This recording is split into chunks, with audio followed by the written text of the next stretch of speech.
Dear students, welcome to Tungal online classes. So today we'll start with the NEET. NEET examination is very important examination for getting the medical seats. So and the competition is there across India. So that's why near about 14 to 16 lakh students are attending this examination. So to go through this examination is a hard task for you people. That's why there is a need of extra coaching on this NEET part on the same chapters what are there in your syllabus, right? I am going to start with the structural organization in animals. So the NEET for this chapter itself, right?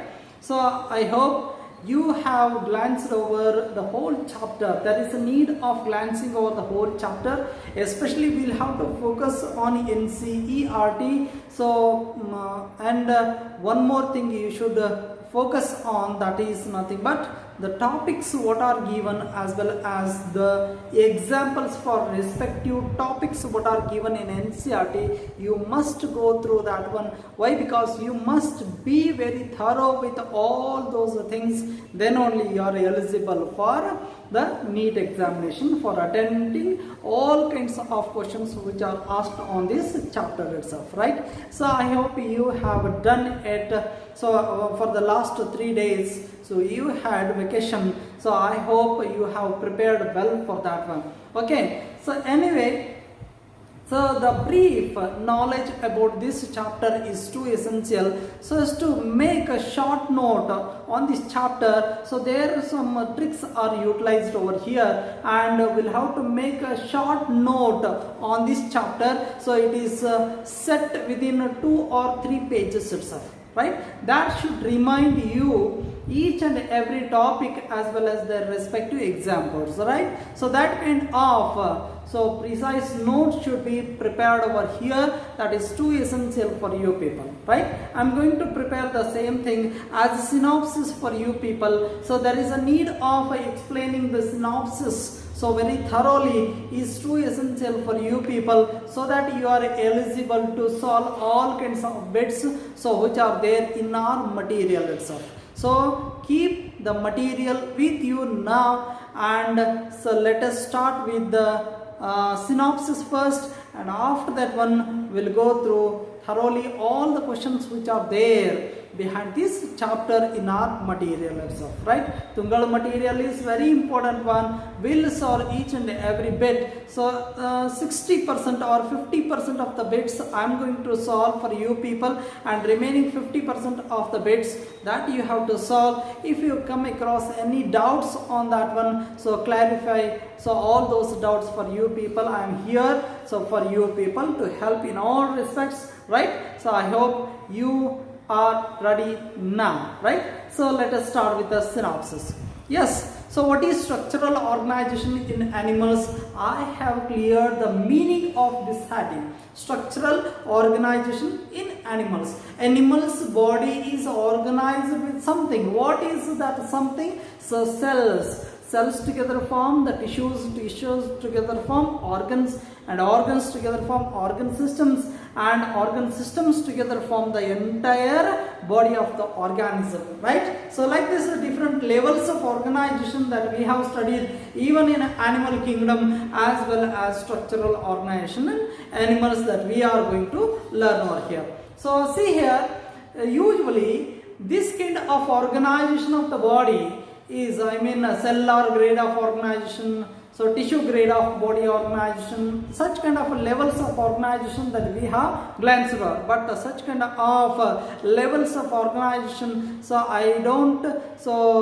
means we don't see in case of unicellular organisms, right? Unicellular organisms are those organisms which can perform all kinds of functions with the help of a single cell, right? Such kind of animals are said to be as unicellular animals, and there are multicellular organisms are also there. They have multiple number of millions of cells are there in the body of those organisms, and among them some group of cells together performing one function, and some other group of cells which have say common origin, same structure as well as same function. They perform one function like this. So there are different groups of cells together perform different functions over there in multicellular organisms, and that is nothing but division of labor, what I had mentioned there. Okay, so division of labor is usually seen in multicellular organisms. Okay, after this one, so different levels of organization of the body that we have gone through. After that one, in this chapter you are going to study so thoroughly different kinds of tissues of animals. There are mainly 4 tissues of animals.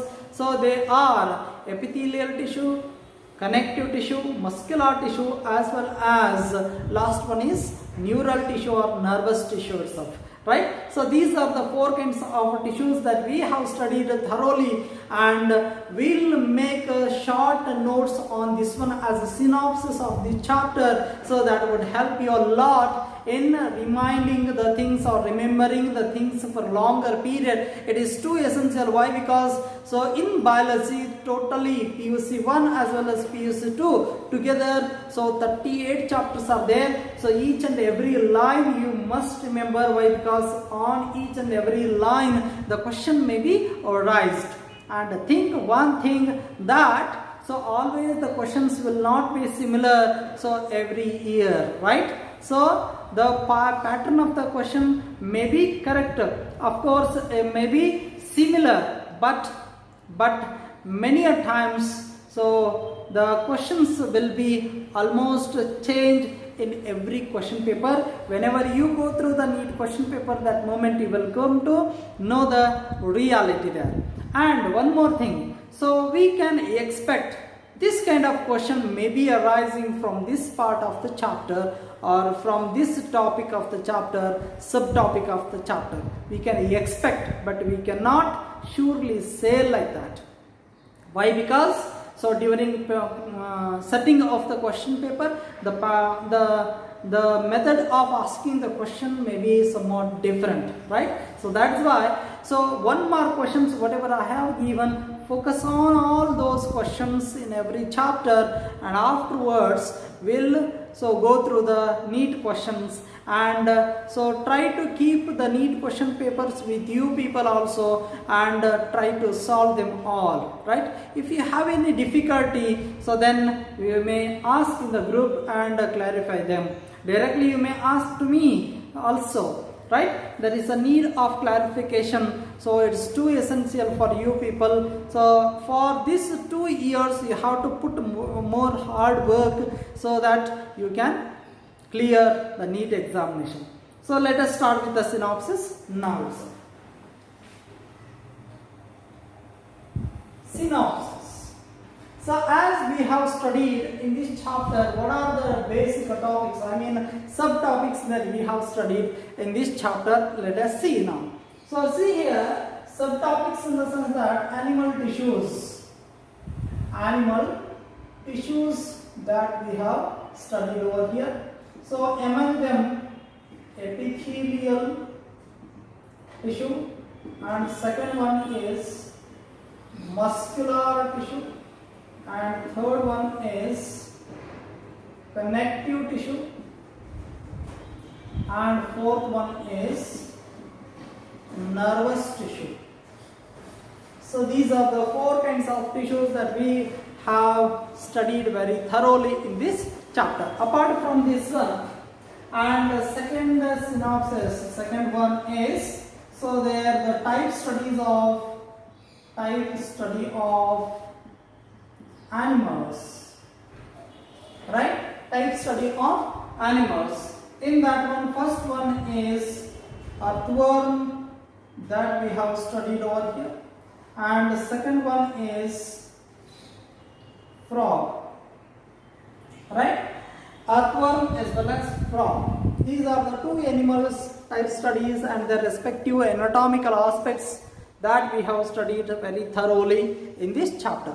This is the short synopsis of this chapter. So now we shall prepare so short notes on this chapter itself, right?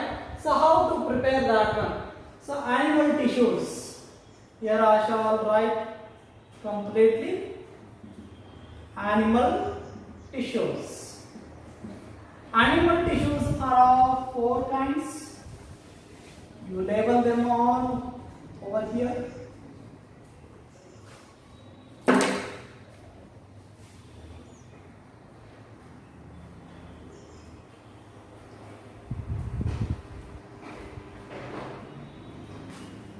Animal tissues are of 4 kinds. First one is epithelial tissue, and second one is muscular tissue, and third one is connective tissue, and fourth one is nervous tissue.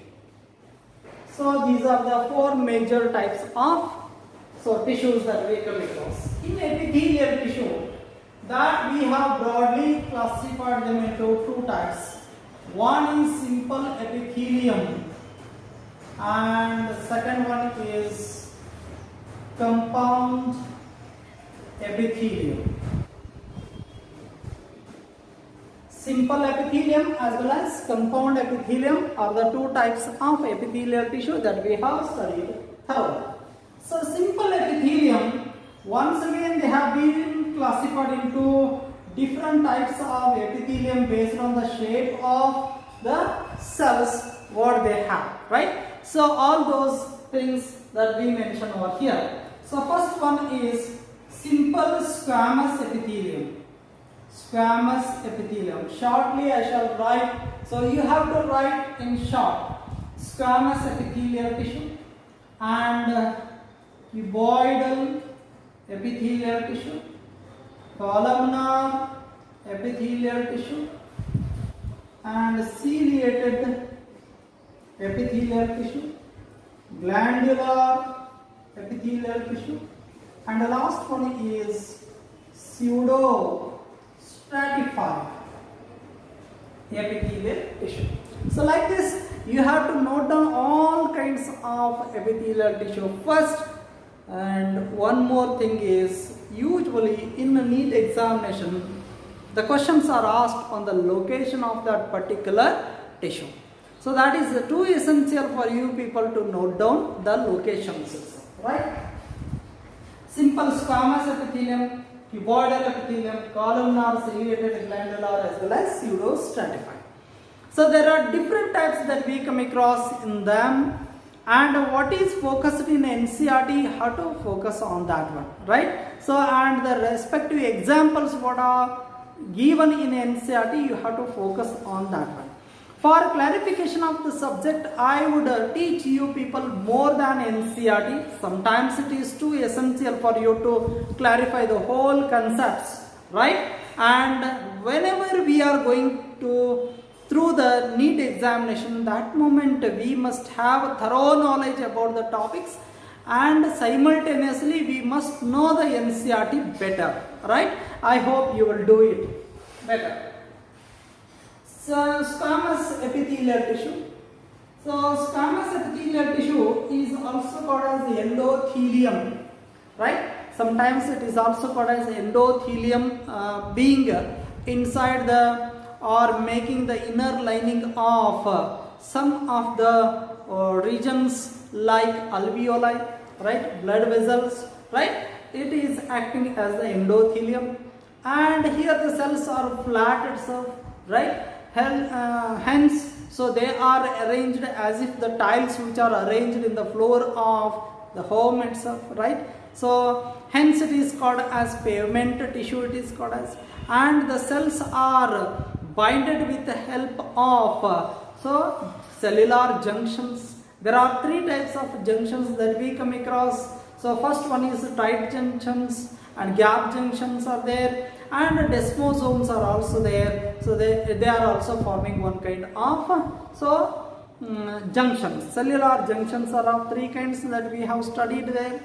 And so these are the topics what we should be thorough with and their respective structure. And one more thing is, so always this epithelial tissue is lying on the basement membrane. It is a non-cellular fibrous structure which is not having any cells, right? So, and this tissue is not at all provided with a vascular system, that is blood vessels are not provided with this tissue. There are no intercellular spaces even between the cells, right? Why? Because cells are so compactly arranged. So all these are the very important things that we must remember over here. And what is the major function of that basement membrane? It separates the epithelial tissue from the underlying connective tissue. Why? Because only connective tissue is lying below this one. There is a possibility, maximum possibility is there. Why? Because it is the tissue which can bind different types of tissues, that we must know it better. Okay, so I hope you remember all these one. So let us go through the cuboidal epithelium. One trick I had given, that cuboidal epithelium always have cubical shaped cells with centrally located oval nuclei, and so these are always forming the wall of the glands, especially. So glands have some of the tracts, right? So those are called as the ducts of the gland. The lining of the ducts of the glands is made by this one, and many of the time these form different kinds of endocrine glands itself, right? Exocrine glands as well as endocrine glands are made by this cuboidal epithelium. Along with this one, it is also present in the nephrons, which are said to be structural and functional units of the kidney, right? Cuboidal epithelium is so there also. And columnar epithelium. Columnar epithelium itself has long pillar-shaped, elongated, slender cells these have, and these make the inner lining of the intestine as well as the stomach itself, right? So it avoids the damage of the underlying tissue. So since these have mucous membrane over it, so even though in stomach HCl like so chemicals would be there, so it is not at all damaging that tissue. Why? Because of this mucous membrane. Of course, so this columnar and ciliated. Ciliated has two types of tissues. One is ciliated columnar, ciliated cuboidal. Sometimes cuboidal cells may have some of the cytoplasmic or protoplasmic extensions which make the hair-like projections, right? So, and they are said to be as the cilias. They are said to be as cilias. Cilias may be present in the columnar epithelium or on the free surface of the cuboidal epithelium, which makes the inner lining of some of the regions like so respiratory tract itself, and even it makes the lining of inner lining of the oviduct. I had drawn the diagrams and explained there myself, and this is the specialized tissue which help in movement of the substances. So inside the intestine as well as oviduct, such kinds of regions, right? So these regions you have to note down under all these different types of epithelial tissue. I hope you will certainly do that one. Prepare that kind of a short note over here. That would be very helpful for you people to solve all the bits on the NEET, right? Now, after this one, glandular epithelium. So glands are the specialized cells or the group of cells that is nothing but a kind of organ which is meant especially for secretion of some of the chemical components. Chemicals may be enzymes, chemicals may be hormones, right? So like that, so such kind of chemicals are secreted by some of the specialized cells. So there is a single unicellular glands are there, goblet cells which are present in the intestine. They secrete mucus glands they are called as, right? So that is one kind of unicellular glands, and multicellular glands are also there. Different kinds of glands that I have given you with their respective examples, so in the notes itself, right? But in NCERT what is given, we'll have to focus on that. Next, pseudo-stratified epithelium. Pseudo means false, stratified means so multi-layered one. Here the tissue is looking to be as multi-layered, but actually it is not multi-layered, so it is two-layered. Why it is so is because of the length of the cells. The cells which are of different lengths, so different length because of the region of the nucleus inside those cells. So there are two rows of nuclei that we come across because of this reason. So it looks to be as a stratified. Actually it is not a stratified, it is a false stratified epithelium. Such kind of epithelium is called as what? Pseudo-stratified epithelium. Right? I have to mention the location of this pseudo-stratified epithelium. These are different types of epithelial tissue that we come across over here. Apart from this simple epithelium, compound epithelium is also there. So the compound epithelial tissue, they are of two types. Compound epithelial tissue are of two types, and those two types are mainly, one is stratified epithelium, one is stratified epithelium, and the second one is so transitional epithelium. Right? In that, this transitional epithelium is a very important one. And one more thing is, so there is a stratified epithelium is there. So stratified epithelium has different types of stratified epithelium that we come across over here. So based on what? Here, so either the columnar epithelium or the cuboidal epithelium that makes the stratified epithelium over here, and sometimes the basement membrane above which one layer of cells of the columnar or the cuboidal is present usually as germinal epithelium. Why? Because these are the cells which can divide themselves and add new cells on the upper side, so that multi-layered epithelium it becomes. That is nothing but a stratified epithelium. And this stratified epithelium is classified once again based on the type of cell it makes on the upper lining or upper side of the stratified epithelium. If the upper layer is made up of squamous epithelium, then it is called as stratified squamous epithelium. It is called as. If it is columnar, stratified columnar epithelium. If it is cuboidal, stratified cuboidal epithelium. If it is so like this, there are different types that we come across over here based on the type of cell that makes the upper layer in this one. There are different types. I had mentioned there myself. On all those types you must remember, and mainly the first one is very important, as I had said. So in the last class, what is that?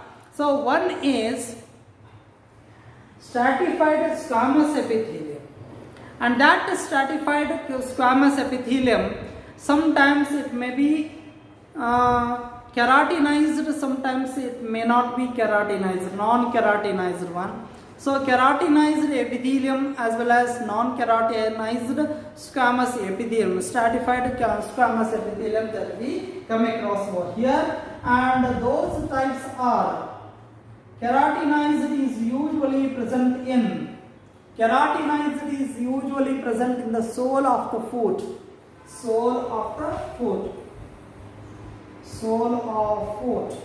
You mentioned that one. And non-keratinized is usually making the linings of the buccal cavity, esophagus and vaginal cavity. So all these are made over here. So by this non-keratinized epithelium, and keratin is the protein which is usually present in the hair, and it is hard, and those cells which are deposited with that keratin protein so becomes a dead layer hence it is present in the lower sole of the feet itself, right? It is hard and thick, and the cells are dead in nature because of the keratin protein. Sometimes keratin protein is not at all deposited, so that makes the stratified lining of squamous epithelium, right? So in some of the respective regions what I have given the examples, okay? So this is more important, one type of stratified epithelium. Apart from this one, next one is the transitional epithelium. Transitional epithelium is highly distancing one, and it is so contractable one, and it is usually makes the inner lining of the urinary bladder. The location is very important to remember over here, urinary bladder, right? So transitional epithelium is usually present in the urinary bladder, right? So this is more important aspect to be remembered. So regarding the epithelial tissue, first one is epithelial tissue and next one is muscular tissue. So let us go through this muscular tissue.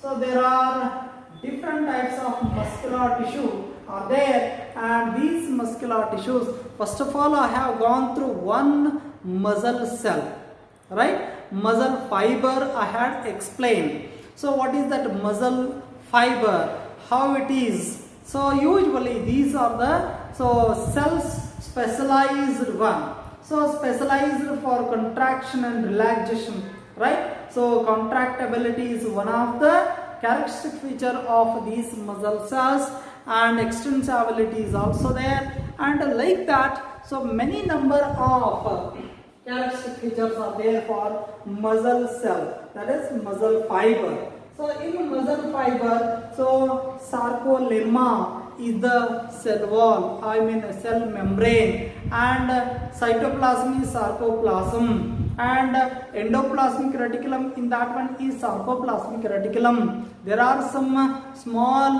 fibrillar structure that we come across, microfibrils, so are all present inside the single muscle cell, right? So you may draw the diagram over here so that you can remember all the points over here. This is the smooth muscle what I have drawn over here. With the help of this diagram you remember all the points and you label all the parts of this cell, alright, so that you can remember all the parts of this muscle fiber. And after this one, so there we come across three types of muscle tissue. So one is muscular tissue, one is called as smooth muscle. Smooth muscles are there, and another one is skeletal muscles are there, and third one is cardiac muscles. Cardiac muscles. Skeletal muscles are also called as striated muscles, and next cardiac muscles are specialized muscles which make the wall of the heart itself. Cardiac muscles. Cardiac stands for heart. And smooth muscles, these are also known as unstriated muscles.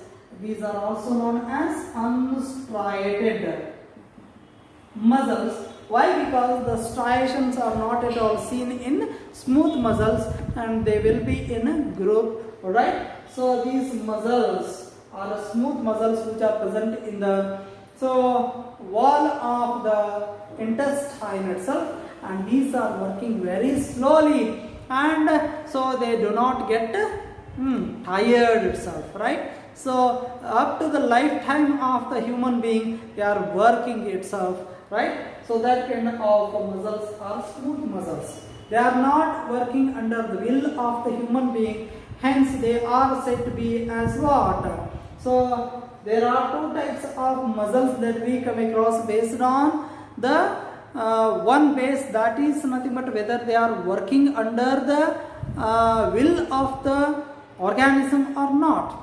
Based on that, voluntary, involuntary muscles are also there. So these are involuntary in nature, and so these do not get tired. Right? Next one is skeletal muscle. As the name suggests that these muscle cells usually attached to the skeletal system, that is bones. So that kind of tissue is the skeletal tissue, right? Usually it is attached to the bones of the body, so that these muscles get tired very fast, right? Whenever you walk very fast, that moment you get tired. When you run, you get tired. So why? Because these muscles, they get tired itself, right? So that kind of muscles are voluntary in nature. Why? Because if you want to lift this hand, you can lift, otherwise you cannot. Means these muscles work under the will of the animal, so hence these are called as voluntary one, right? So their structures, they have a specialized bundle of muscle tissue. They are single in number, means cells are single in number. And one more important thing, so in these skeletal cells, so the cells have nucleus, which is almost elongated and peripherally arranged one. And here the striations are present over here, that makes the dark and so white bands over here, right, on the muscles. That kind of specialized cells these skeletal so muscles are, right? Next one is cardiac muscles. These are branched one, striated one, and so intercalated disc is also there between two adjacent cells, and that makes the elongated what do you say elongated muscle fiber which contract together itself, right? Intercalated disc is very important one, and it is attaching to muscle fibers of cardiac muscle, right? So that is also very important, and these are involuntary in nature. They are not working under the will of the human being. They are involuntary in nature. They do not get tired itself, right? So that kind of so muscle fibers, these are branched one. Remember, these are branched, these are unbranched one, right? So that kind of muscles are cardiac muscles, mainly make the wall of the heart itself, right? So this is about the muscular tissue. There we finished the two tissues. One is epithelial tissue and the second one is muscular tissue. So like this, you must have the basic knowledge about these tissues one by one itself. Let us start with the next tissue, that is connective tissue. So connective tissue, already you know it better. So is of different kinds that we come across here. There are different types of connective tissue that we come across over here based on the type of matrix what is present over there. Matrix mainly consisting of cells as well as fibers. Fibers are of two types. One is white collagen fibers and yellow elastic fibers. So white collagen fibers are made up of collagen protein, and yellow elastic fibers are made up of elastin itself, right? These are the things that we come across over here. This is the specialized tissue which binds two or more tissues. So hence it is called as binding tissue. So mainly the matrix may be liquid in nature, matrix may be solid in nature or semi-solid in nature. Based on that, so this connective tissue is classified into different types. As I had mentioned in the classification of this tissue, one is connective tissue proper, and second one is skeletal tissue, and third one is, so that is nothing but fluid connective tissue or specialized connective tissue I had mentioned. But according to NCERT, we can classify this way also, right? That method of classification is also good. So, and this method of classification is also correct. So one is based on the type of matrix. So if the cells and so cells as well as fibers, especially fibers, are arranged loosely, then it is called as loose connective tissue. Loose connective tissue. And second one is dense connective tissue. And third one is specialized connective tissue. So are the three kinds of tissues that we come across over here. In the loose connective tissue, once again we classify them into, one is areolar tissue and adipose tissue. areolar tissue, adipose tissue or the loose connective tissue what we mentioned them as, and dense connective tissue as already I have told you, that is dense, regular and dense, irregular. Like this there are two types, dense regular connective tissue and dense irregular connective tissue. So based on the arrangement of the white as well as yellow fibers itself, right? So dense regular tissue, in this the fibers are arranged regularly, so that is parallelly. So that kind of parallel arrangement of fibers that we come across, rarely the cells are also present over there. If this dense connective tissue mainly consisting of white fibers, then it is white fibrous tissue, and if it consisting of yellow fibers, yellow fibrous tissue. So based on that, so dense regular tissue is also classified into, so white one, white fibrous as well as yellow fibrous one. White fibrous as well as yellow fibrous one. In white fibrous, white collagen fibers are proper and they are the maximum in number, and yellow, so yellow fibers are maximum in number. So and these white fibers as well as yellow fibers, they make cords and sheets. Cord, so it is a rod shaped, cylindrical shaped. Sheet means, so they are so thin and broad itself, right? So that kind of cords and sheets are made over here. In a dense regular white collagen fibers, if they make the cords, then those cords are making the tendons. Remember this point very well. And the cords of the yellow fibers, that makes the what?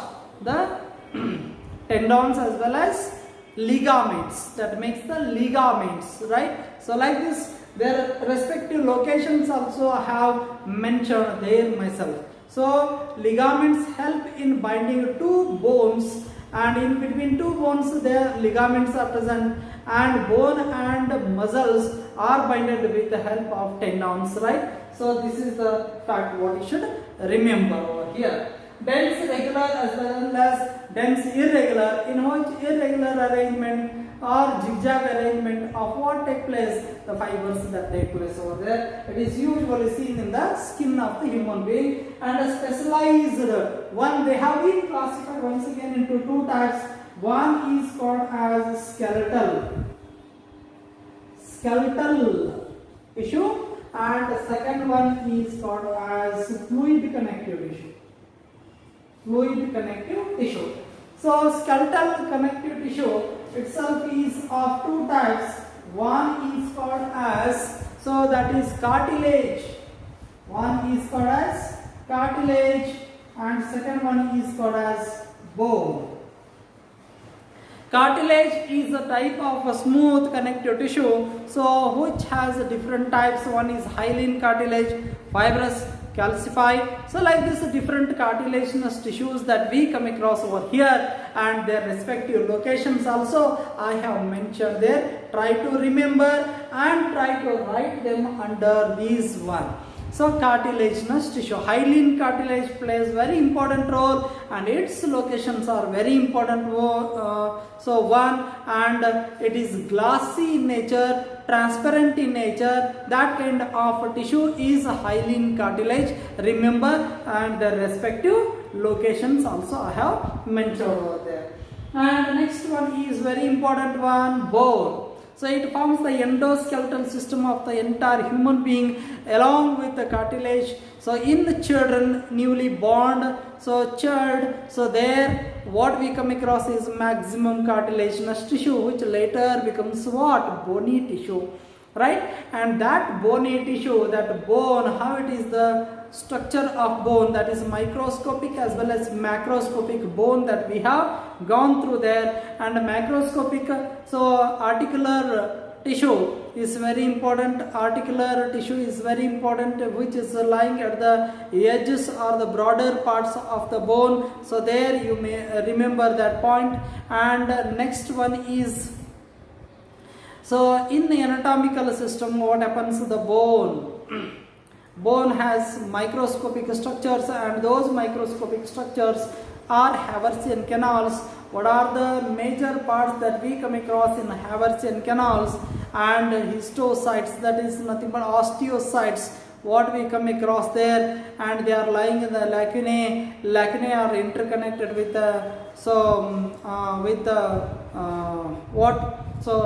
neighbor one. So how they are connected, all these are the things that we have studied thoroughly, and how the Haversian systems are interconnected with, and how the blood vessels are directly providing the blood to all these tissues, all those things. And along with this one, very important one, bone marrow and its types, where the RBC, WBC, platelets are formed, everything that we have studied over there, right? So these are all about the bones as well as cartilage. Types of bones, long bones, so that is irregular bones like this. So there are different types of flat bones, different types of types of bones that we have studied over there.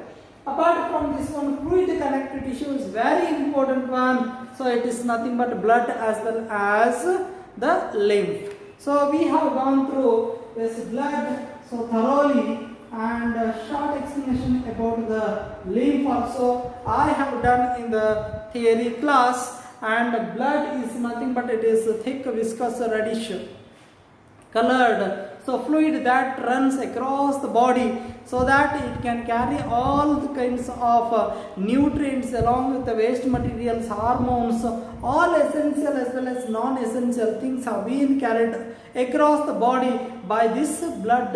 Hence it is said to be as one type of fluid connective tissue, right? It connects all kinds of tissues since it provides the nutrition to all the tissues itself, right? So, and remove all the excretory waste products which are formed as a result of metabolic actions of the cells, right? So that is the thing what we have studied there. And blood mainly consisting of plasma as well as formed elements. So plasma, what it consisting of, everything that we have gone through. Along with this one, so the formed elements are nothing but RBC, WBC as well as platelets. So these formed elements and their respective important characteristic features and their respective types that we have gone through there. So RBCs are enucleated disc-shaped structures. So they are not having any nucleus within themselves, and these RBCs are usually have nucleus in case of camels I had mentioned there, right? And this kind of cells have specialized red colored pigment, that is hemoglobin. And how much of the hemoglobin must be there? Up to 16 grams per 100 ml is too essential, and their hemoglobin is acting as, it is Fe containing pigment. That Fe has the ability to bind 4 oxygen atoms, so that 4 Fe's are there. Totally 16 atoms of the oxygen have been carried by each hemoglobin molecule. So this is the fact what we have studied there, right?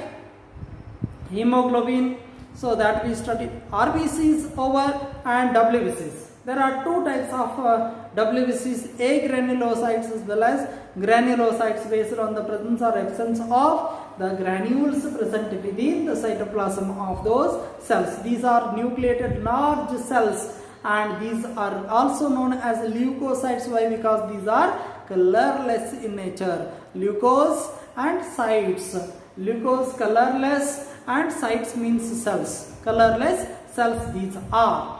And apart from this one, lymph is colorless blood, so it always flows in the intercellular spaces, as well as lymph vessels, lymph nodes. So lymph glands are also there. So lymphatic tissue, what we study thoroughly. So in theory we have studied very shortly. Okay, after this one, all these connective tissues over. And apart from this one, next one is nervous tissue. Nervous tissue mainly consisting of two types of cells. One is neurons and neuroglial cells. So neurons are the structural and functional units of nervous tissue which help in carrying the messages or signals or impulses from the central nervous system to different parts of the body, from different parts of the body to the central nervous system or nervous system itself, right? Brain, spinal cord, that makes the central nervous system, right? So all these are the organs which are made up of the structural and functional units of the nervous tissue called as neurons. These neurons based on the number of processes that go out of these one, or the cyton, so they are of different types. Mainly two processes have to be going out. One is the dendrites and second one is the axon. So the number of places or the origin of these one, so that makes the different types of neurons. Unipolar, multipolar, bipolar neurons are there. So these are different neurons, myelinated as well as non-myelinated, based on the presence of myelin sheath in the axonal part of these neurons. Myelin one are sending the messages or impulses very fast when compared to non-myelinated one. This is the fact what you should know. The entire structure of neuron that we have studied, that is multipolar neuron. So there the parts are very important to remember and their respective structures itself. And neuroglial cells are also the additional cells what are they make the this tissue, and they are a supportive one. They give mechanical support, they nourish these cells, neurons, etc. So they are of different, one is the astrocytes, another one is oligodendrocytes and microglial cells. These are three different types of glial cells are, so these neuroglial cells, right, that we have studied with their respective functions itself, right. So this is about the nervous tissue. And the next one is organ and organ systems. Already you know organs together form organ systems in different animals.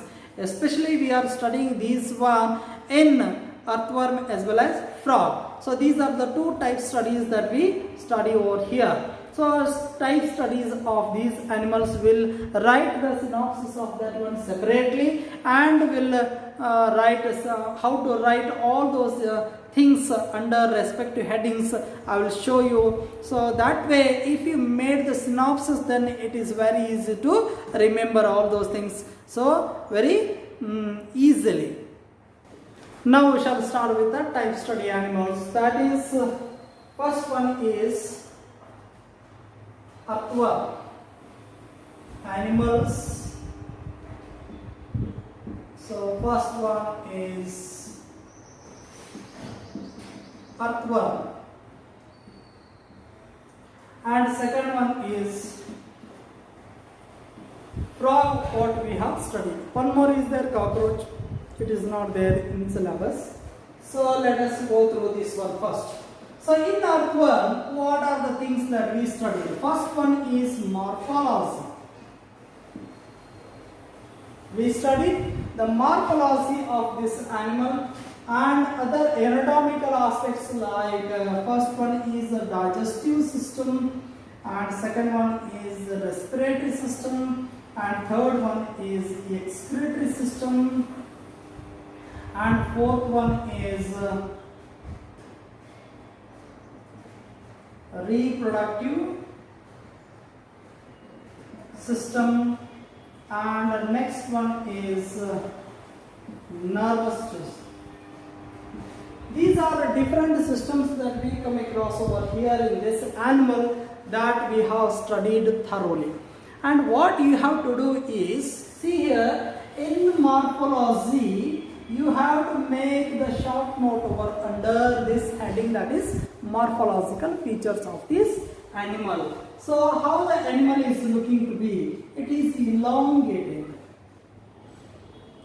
It is elongated one, bilaterally symmetrical one, and segmented body is there, and the segments are called as metamers,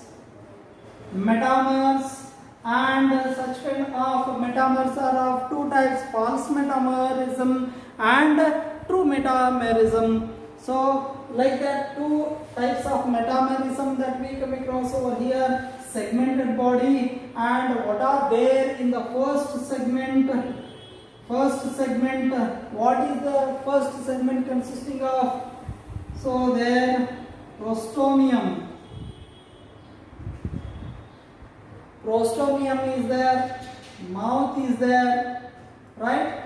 And apart from this one, so what is there in 14, 15 as well as 16 segments of the body together form what it is called as a band of glandular structure called as the clitellum, right? Clitellum is present in 14, 15 as well as 16 segments. All these key notes that you have to make over here under respective heading itself, right? So and the next one, after this one, clitellum. After this one, there what are the things that we come across? Mouth is there, esophagus is there, gizzard is there. So in which segments they are present respectively. And the next important point is intestinal part. In intestinal part, what is very important one? So that is nothing but typhlozoal, right? So what is there? Typhlozoal is very important one. This typhlozoal is nothing but on the dorsal side of the alimentary canal. There makes many of the internal foldings which extend from 26th to 35th segments. Typhlozoal that extend from 26th to 35th segments of the body. This is more important one, that is typhlozoal. Okay. So that is also very important one. And external openings that we must go through. So what are the external openings that we come across? So dorsal openings that we come across there, and along with this one, so mouth is there and prostomium is there, and along with this one other openings are nothing but male and female reproductive openings. They are nothing but male genital opening as well as female genital opening. So female genital opening is present on the 14th segment, and male genital openings are present on the 18th segment. They are ventrolateral in nature, it is mid-ventral in nature. So all these are the things that we must remember over here itself. Where are the ovaries located? Where are the funnels located? And where the oviduct is formed? All these are the things that we must go through thoroughly in morphological aspects as well as all other anatomical aspects. So let us go through the next digestive system. In digestive system already I have explained, so what are the structures that we come across there, right? All those things that we come across, so in all these anatomical systems of the body of this earthworm. So I hope you note down all these things under the respective headings very shortly. And in the same way, frog also similar. So frog, morphology of the frog. So next one is the digestive system, respiratory system, excretory system, nervous system, and reproductive system. All those systems that we have to write very thoroughly in this one also. So I hope you will do them all respectively, thoroughly, and you study them, remember them. Otherwise you cannot solve the bits. In case of biology, the power of remembrance that works in NEET examination always. Keep all these tips for solving the bits for NEET examination. So and I hope you will do, and you prepare very hard, so and you read our material thoroughly, and you are able to solve all those questions given in our material, that is Tungal material. So all the best for you people. So in the next video we'll start with the bits. Dear students, I hope you will certainly make all such kind of short synopsis over each chapter, whatever I have taught you people, and after that one, so you solve the bits. Why? Because I leave near about 50% of the bits for you people to solve them, and the difficult one I am going to solve them, right? So 50% first of all I will solve, and remaining 50% so you have to solve. And one more thing is there, so that is 3 levels of the questions are there. First one is CET level, that is CET based questions are there, and the next level is NEET level questions are there, as well as JIPMER based questions are there. JIPMER is also one of the competitive examination, remember. And after that one, level 3 AIPMT level is also there in our Tungal material. That's why we'll solve the bits one by one very thoroughly. We'll study all the 3 levels of the questions itself. Thank you.